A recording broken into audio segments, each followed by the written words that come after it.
ഷിനിജി, ഇന്നലെ കലൂർ സ്റ്റേഡിയത്തിൽ നടന്ന സംഭവങ്ങൾ ഒരുപക്ഷെ ദിവ്യ ഉണ്ണി സംഘടിപ്പിച്ച ഒരു പരിപാടി എന്നുള്ള രീതിയിലാണ് അത് പുറത്തു വരുന്നത്. അല്ലെ, സത്യാവസ്ഥ എന്താണെന്ന് നമുക്കറിയില്ല. ഏകദേശം 12,000 കുട്ടികളുമായി 1-2 മാസത്തോളം നീണ്ട പരിശീലനത്തിനൊടുവിൽ ഗിന്നസ് ബുക്കിന് വേണ്ടി ഇന്നലെ കലൂർ സ്റ്റേഡിയത്തിൽ നടന്ന സംഭവം, അതുമായി ബന്ധപ്പെട്ട് ഇന്നലെ അവിടെ എത്തിയ ഉമാ തോമസിന് സംഭവിച്ച ഗുരുതരമായ പരിക്ക്, സംഘാടകരുടെ ഭാഗത്തുനിന്നുണ്ടായ സുരക്ഷാ വീഴ്ച, ഇതൊക്കെ ചർച്ച ചെയ്യപ്പെടുമ്പോഴും ഇത് സംഘടിപ്പിച്ച ദിവ്യ ഉണ്ണിക്കെതിരെ വലിയ വിമർശനങ്ങൾ ഉയരുകയാണ്. ദിവ്യ ഉണ്ണി ഇത്ര വലിയൊരു ഷോ സംഘടിപ്പിച്ചിട്ടും കുട്ടികളിൽ നിന്നൊക്കെ പണം വാങ്ങി നടത്തിയൊരു ഷോയാണിത്.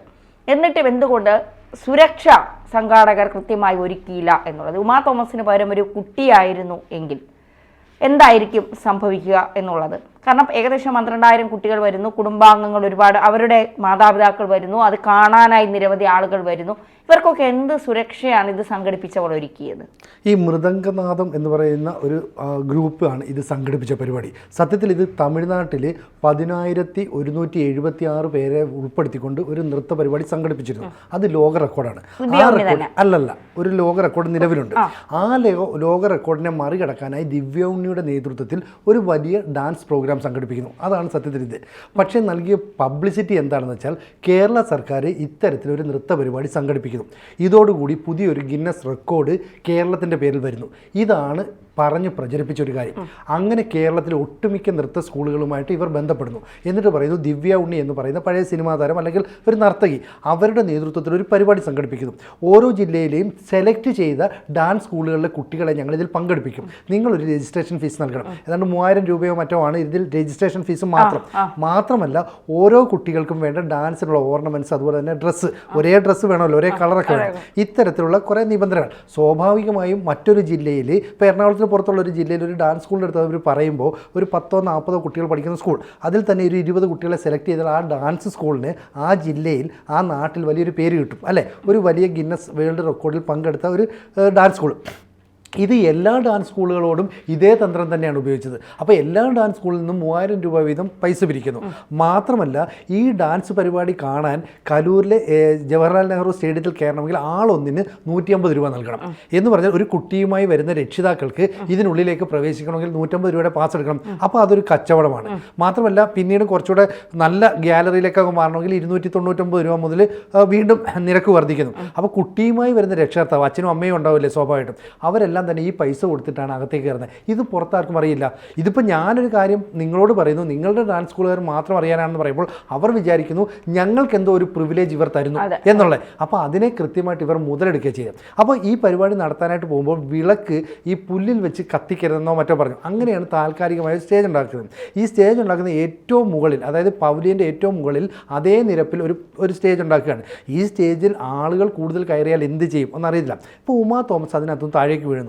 ഈ ഉമാ തോമസ് താഴേക്ക് വീഴുമ്പോൾ ഈ സംഘാടകർ എന്താ ചെയ്യുന്നത് വെച്ചാൽ കുറച്ച് ആംബുലൻസ് ഈ ചുറ്റുമൊക്കെ വെച്ചു.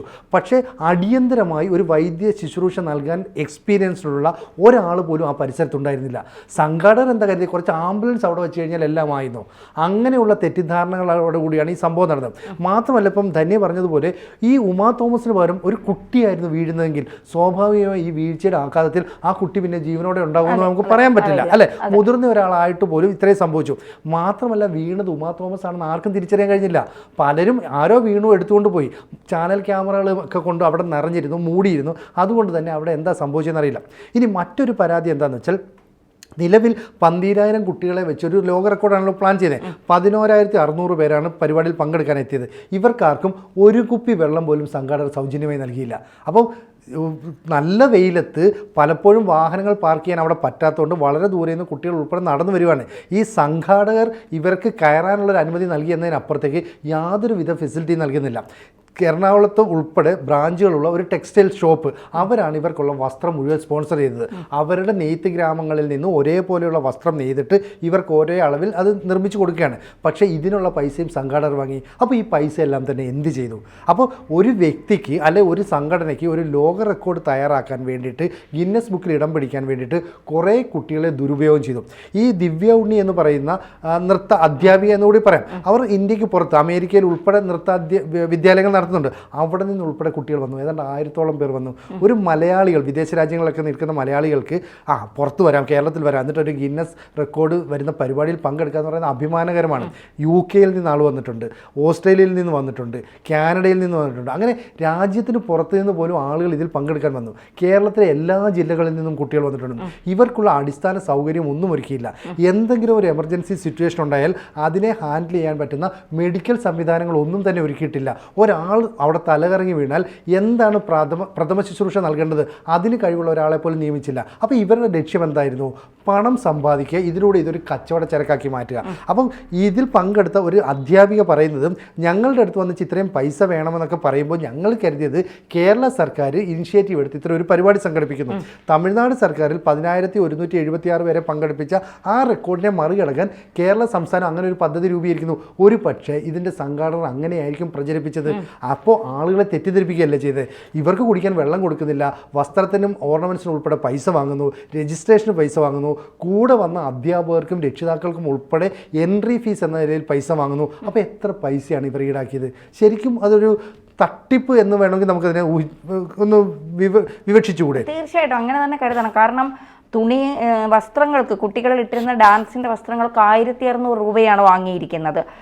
മാത്രമല്ല ഭക്ഷണം, താമസം, ദൂരെ നിന്ന് വരുന്ന കുട്ടികളുടെ ഭക്ഷണം, താമസം, മറ്റ് കാര്യങ്ങൾക്കൊക്കെ അവർ സ്വയം തന്നെ പണം കണ്ടെത്തണം, അവരുടെ സ്വന്തം ചിലവിൽ തന്നെ വരണം എന്നുള്ളതാണ്. അപ്പോൾ സ്വാഭാവികമായിട്ടും സംസ്ഥാന സർക്കാർ നടത്തുന്ന ഒരു പരിപാടി എന്ന് പറയുമ്പോൾ, ഗിന്നസ് വേൾഡ് റെക്കോർഡ് മുന്നിൽ കണ്ടുള്ള ഒരു പരിപാടി എന്ന് പറയുമ്പോൾ നമുക്കും അതിലേക്ക് വരാൻ കുട്ടികൾക്കാണെങ്കിലും ഒരു താല്പര്യം തോന്നും. ഇത് ദിവ്യ ഉണ്ണിക്ക് വേൾഡ് റെക്കോർഡ് കിട്ടാൻ വേണ്ടി ഇത്തരത്തിൽ ഒരു പരിപാടി സംഘടിപ്പിക്കുന്നു. ആ പരിപാടിയിലേക്ക് രജിസ്ട്രേഷന് 3,500 രൂപ വാങ്ങുന്നു. പിന്നീട് ഗാലറിക്ക് അകത്ത് കയറുന്നതിന് 149 രൂപ. കുറച്ചുകൂടി വ്യക്തമായി സ്റ്റേജും കാര്യങ്ങളൊക്കെ കണ്ട് ഇരിക്കണമെങ്കിൽ 299 രൂപ. അപ്പോൾ സർക്കാരാണോ ചതിച്ചത്, ദിവ്യ ഉണ്ണിയാണോ ചതിച്ചത് എന്നുള്ളൊരു ചോദ്യം ഇവിടെയുണ്ട്. കാരണം ആരാണ് തെറ്റിദ്ധരിപ്പിച്ചത്?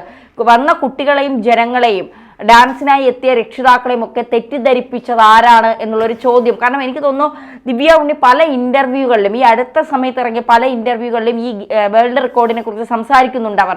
അപ്പോൾ നമുക്കൊക്കെ സംശയം തോന്നി, എന്താ ഈ വേൾഡ് റെക്കോർഡിനെ കുറിച്ച് ഇനി ഇവർക്ക് കിട്ടിയതിനെ കുറിച്ചാണോ ഇവർ സംസാരിക്കുന്നത് എന്നൊക്കെയുള്ളത് പിന്നീടാണ് മനസ്സിലാക്കാൻ സാധിച്ചത്. അപ്പോൾ സർക്കാർ ഇവർക്ക് ഒത്താശ ചെയ്തു കൊടുത്തുകൊണ്ട് സർക്കാരും ഇവരും കൂടി ചേർന്ന് നടത്തിയ ഒരു തട്ടിപ്പാണോ ഇത് എന്ന് ജനങ്ങൾ സംശയിച്ചാൽ നമുക്ക് അതിനെ തെറ്റു പറയാൻ കഴിയില്ല എന്നുള്ളത്. മാത്രമല്ല ഇത്രയും വലിയ ജനക്കൂട്ടം വരുന്ന ഒരു പരിപാടി, ഏകദേശം 12,000 കുട്ടികളൊന്നും വലിയ മെച്ചൂർഡായ കുട്ടികളല്ല, കുഞ്ഞു കുട്ടികളാണ്. ഇത്രയും വലിയ കുട്ടികൾ വരുന്ന പരിപാടി, ഒരു മന്ത്രി വരുന്ന പരിപാടി, മുതിർന്ന പോലീസ് ഉദ്യോഗസ്ഥർ വരുന്ന പരിപാടി, സാധാരണക്കാരായ ജനങ്ങൾ വരുന്ന പരിപാടി. ആ പരിപാടിയിൽ സൂചിപ്പിച്ചതുപോലെ തന്നെ അത്യാവശ്യം പ്രാഥമികമായി ഒരാൾ തലകറങ്ങി വീഴുന്നാൽ പോലും അവർക്ക് ശുശ്രൂഷ നൽകാനുള്ള ഒരു സംവിധാനം പോലും അവിടുത്തെ സംഘാടകർ ഒരുക്കിയില്ല എങ്കിൽ പണത്തിന് വേണ്ടി മനുഷ്യരെ ഏത് തരത്തിലും ഉപയോഗിക്കുന്ന തരത്തിലേക്ക് ഇവർ പോകുന്നു എന്നല്ലേ നമുക്ക് ഇതിൽ ശക്തമായ ഇടപെടൽ ഉണ്ടാകണം. ഇതിൽ ആരാണ് ഇതിൽ കുറ്റവാളി? ഇപ്പോൾ ഒരു നീല റിബൺ അവിടെ കെട്ടിയിരുന്നു, ഇത്രയും വലിയ പൊക്കമുള്ള സ്റ്റേജാണ്. ഒരു നീല റിബണിൽ പിടിച്ച് അതിൽ താങ്ങാൻ കിട്ടാതെ വന്നപ്പോഴാണ് ഉമാ തോമസ് 15 അടി താഴ്ചയിൽ നിന്ന് താഴേക്ക് വീണത്. അപ്പോൾ അത്ര പോലും സുരക്ഷിതത്വം ഒരുക്കാൻ, ഒരാൾ ഒന്ന് കാലിടറി വീണാൽ ഒന്ന് പിടിച്ചു നിൽക്കാനുള്ള ഒരു സുരക്ഷിതത്വം പോലും ഒരുക്കാൻ കഴിയാതെ ഇവരെന്തിനാണ് ഇത്രയും പണം വാങ്ങിയ പരിപാടി നടത്തിയത് എന്നുള്ളൊരു ചോദ്യമല്ലേ? ആ ചോദ്യത്തിന് വളരെ കൃത്യമായ ഉത്തരവുണ്ട്. മൃദംഗനാഥം എന്ന് പറയുന്ന ആ സ്ഥാപനം എസ്റ്റാബ്ലിഷ് ആയില്ലേ? മൃദംഗനാഥമാണ് ഈ പരിപാടി സംഘടിപ്പിച്ചത്. സംസ്ഥാന സർക്കാരാണ് സംഘടിപ്പിക്കുന്നതെന്നുള്ള രീതിയിൽ അവർ വ്യാഖ്യാനം നൽകുകയും ആ രീതിയിൽ വലിയ പരസ്യം നൽകുകയും ചെയ്തു. പക്ഷേ ചെയ്തത് ഒരു സ്വകാര്യ കമ്പനിയാണ്. അപ്പോൾ ഒരു സ്വകാര്യ കമ്പനി നടത്തുന്ന പരിപാടിക്കായിട്ട് GCയുടെ നിയന്ത്രണത്തിലുള്ള ഒരു വലിയ സ്റ്റേഡിയം വിട്ടുകൊടുക്കുകയാണ്. മാത്രമല്ല ഇവിടെ ഈ ജവഹർലാൽ നെഹ്റു സ്റ്റേഡിയത്തിൻ്റെ പ്രത്യേകത അറിയില്ല, ഫുട്ബോൾ മത്സരത്തിന് മാത്രമായുള്ള സ്റ്റേഡിയമാണ്. ഈ ഫുട്ബോൾ മത്സരം നടക്കുമ്പോൾ ഇപ്പോൾ ISL പോലെയുള്ള ലീഗ് ഇൻ്റർനാഷണൽ ലെവലിൽ ശ്രദ്ധിക്കപ്പെടുന്നതാണ്. അത്തരം മത്സരങ്ങൾ നടത്തുമ്പോൾ ഫുട്ബോൾ ടർഫിന് യാതൊരു കുഴപ്പം ഉണ്ടാകാൻ പാടില്ല. അപ്പോൾ ഈ ടർഫിന് കുഴപ്പം ഉണ്ടാകാത്ത രീതിയിൽ വേണം പരിപാടി സംഘടിപ്പിക്കാനെന്ന് GCDA ആവശ്യപ്പെട്ടിരുന്നു. ആ രീതിയിലാണ് ഇവർ സംഘടിപ്പിച്ചത്. ആ രീതിയിൽ ആ നൃത്ത പരിപാടി എത്രത്തോളം കളർഫുൾ ആക്കാമോ അതിനുള്ള എല്ലാ കാര്യങ്ങളും അവർ ചെയ്തു വെച്ചിട്ടുണ്ട്. അപ്പോൾ വരുന്ന കുട്ടികൾ, വരുന്ന ഡാൻസ് സ്കൂളുകൾ ഇവരെല്ലാം സ്വന്തം ഉത്തരവാദിത്തം വരണം. ഭക്ഷണവും വെള്ളവും എല്ലാം നിങ്ങൾ വാങ്ങിച്ചു കൊടുത്തോണം. ബാക്കിയുള്ള എന്ത് ചിലവ് വന്നാലും നിങ്ങൾ വഹിച്ചോണം. സംഘാടകർക്ക് യാതൊരു ചിലവുമില്ല.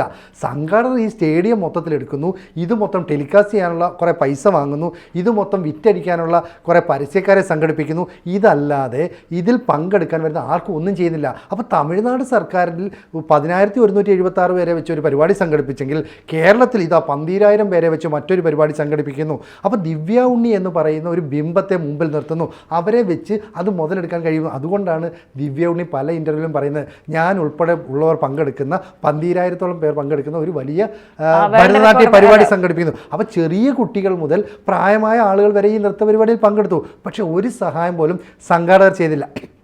മാത്രമല്ല ഡാൻസ് സ്കൂളുകാരുടെ നിന്നും കുട്ടികളുടെ കൂടെ വന്ന ആളുകളുടെ നിന്നും ആളൊന്നിന് 150 രൂപ വെച്ച് മിനിമം മേടിച്ചു. അപ്പോൾ എത്ര രൂപ ഇവർ സംഘടിപ്പിച്ചു, എത്ര പേർക്ക്? ഇനി പൊതുജനങ്ങൾക്ക് പോയി കാണാം, പൊതുജനങ്ങളും അകത്ത് കയറണമെങ്കിൽ 150 രൂപ നൽകണം. ഇതിൽ പങ്കെടുത്തത് പരിപാടി ഉദ്ഘാടനം ചെയ്യാമെന്ന ആരാ? സാംസ്കാരിക വകുപ്പ് മന്ത്രി സജി ചെറിയാൻ. ഒപ്പം ADGP കൊടുത്തോ അറിയില്ല, അദ്ദേഹത്തിന് അറിയായിരിക്കും ചിലപ്പോൾ. എന്തായാലും ADGP ലെവലുള്ള ഉദ്യോഗസ്ഥർ ഉൾപ്പെടെ വന്നു. അപ്പോൾ കാണാൻ വരുന്ന ആൾക്കാരും ഈ ഡാൻസ് സ്കൂളുകാരും എല്ലാം കരുതുന്നത് എന്താ, ഇത് സംസ്ഥാന തലത്തിലുള്ള എന്തോ ഒരു പരിപാടിയാണ്, അല്ലെ മന്ത്രി വരില്ലല്ലോ, ADGP വരില്ലല്ലോ, വലിയ പോലീസ് സംവിധാനങ്ങളുണ്ട്.